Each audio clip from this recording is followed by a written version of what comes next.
tous, aujourd'hui nous arrivons au terme de notre série épisode de la vie d'un artiste, les amours d'Hector Berlioz. Nous nous étions quittés dans la dernière vidéo avec une longue déclaration qu'Hector faisait à Estelle, son amant d'enfance. Je vous propose aujourd'hui de découvrir la réponse qui conclura cette série. Si dans sa lettre d'amour, Hector Berlioz s'était livré comme jamais pour séduire Estelle, Estelle va devoir faire preuve de tact et de diplomatie pour lui donner une réponse qui n'était peut-être pas celle attendue. Monsieur, je me croirais coupable envers vous et moi-même si je ne répondais pas tout de suite à votre dernière lettre et au rêve que vous avez fait sur les relations que vous désirez voir s'établir entre nous. C'est le cœur sur la main que je vais vous parler. Je ne suis plus qu'une vieille et bien vieille femme, car monsieur, j'ai 6 ans de plus que vous, au cœur flétri des jours passés dans les angoisses, les douleurs physiques et morales de tout genre, qui ne m'ont laissé sur les joies et les sentiments de ce monde aucune illusion.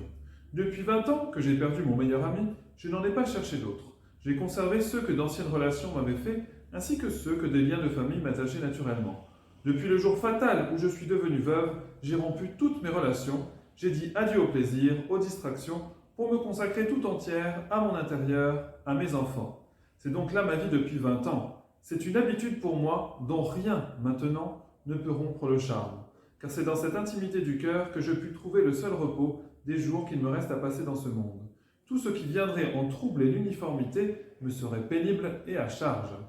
Dans votre lettre du 27 courant, vous me dites que vous n'avez qu'un désir, celui que je devienne votre ami, à l'aide d'un échange de lettres. Croyez-vous sérieusement, monsieur, que cela soit possible? Je vous connais à peine depuis 49 ans, je vous ai revu vendredi passé quelques instants, je ne puis donc apprécier ni vos goûts, ni votre caractère, ni vos qualités, seules choses qui sont la base de l'amitié.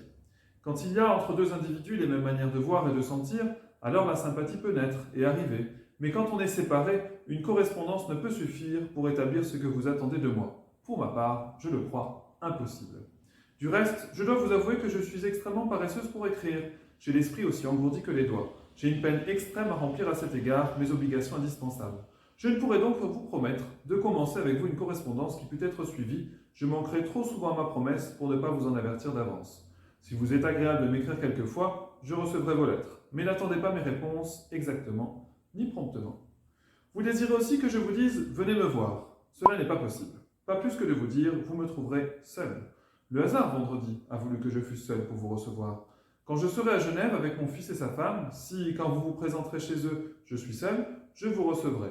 Mais s'ils m'entourent au moment de votre visite, il vous faudra subir leur présence, car je trouverai fort inconvenant qu'il en fût autrement. C'est avec toute la franchise et la sincérité qui sont le fond de mon caractère que je vous ai tracé ce que je pense et ce que je sens. Je crois devoir encore vous dire qu'il est des illusions, des rêves qu'il faut savoir abandonner quand les cheveux blancs sont arrivés. Et avec eux le désenchantement de tous les sentiments nouveaux, même ceux de l'amitié, qui ne peuvent avoir du charme que lorsqu'ils sont nés de relations suivies et dans les jours heureux de la jeunesse. Ce n'est pas, selon moi, au moment où le poids des années se fait sentir, où leur nombre nous a apporté l'expérience de toutes les déceptions, qu'il faut commencer des relations. Je vous avoue que pour moi, j'en suis là. Mon avenir se raccourcit tous les jours. À quoi bon former des relations qu'aujourd'hui voient naître et que demain peut faire évanouir? Ce n'est que se créer des regrets. Ne voyez, monsieur, dans tout ce que je viens de vous dire, aucune intention de ma part de blesser les souvenirs que vous avez pour moi. Je les respecte et je suis touché de leur persistance. Mais vous êtes encore bien jeune par le cœur. Pour moi, il n'en est pas ainsi, je suis vieille, tout de bon. Je ne suis plus bonne à rien qu'à conserver, et croyez-le, une large place pour vous dans mon souvenir. J'apprendrai toujours avec plaisir les triomphes que vous êtes appelés à avoir. Adieu, monsieur, je vous dis encore, recevez l'assurance de mes sentiments affectueux. Estelle Fournier. Vous l'aurez compris, Estelle éconduit notre compositeur, qui n'en reste pas là pour autant, puisqu'il lui écrira encore quelques lettres, si bien qu'elle ira jusqu'à lui envoyer son portrait actuel pour, comme elle l'écrit, lui rappeler la réalité du moment et détruire les illusions du passé. Il ne reste donc plus à Hector qu'à se consoler d'avoir été connu d'elle trop tard, comme je me console de n'avoir pas connu Virgile, que j'eusse tant aimé, ou Gluck, ou Beethoven, ou Shakespeare, qui m'eût aimé peut-être. Laquelle des deux puissances peut élever l'homme au plus sublime auteur, l'amour ou la musique? C'est un grand problème. Pourtant, il me semble qu'on devrait dire ceci.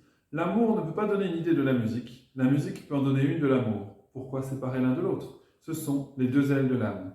Mais tâchons de ne plus songer à l'art. Stella, Stella, je pourrais mourir maintenant, sans amertume et sans colère. C'est sur ces mots que se terminent les mémoires d'Hector Berlioz, et c'est donc ainsi que l'on va terminer notre série épisode de la vie d'un artiste sur les amours du compositeur. Cette série, elle est née au mois de mars, pendant le confinement.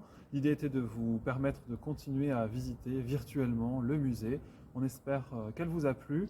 Désormais, le musée est ouvert, donc nous vous invitons à passer la porte et venir nous rendre visite et participer aux nombreuses animations que l'on vous propose, que ce soit des visites guidées, des ateliers pour enfants ou encore des concerts dans ce magnifique jardin. Alors on vous attend nombreux. À très vite!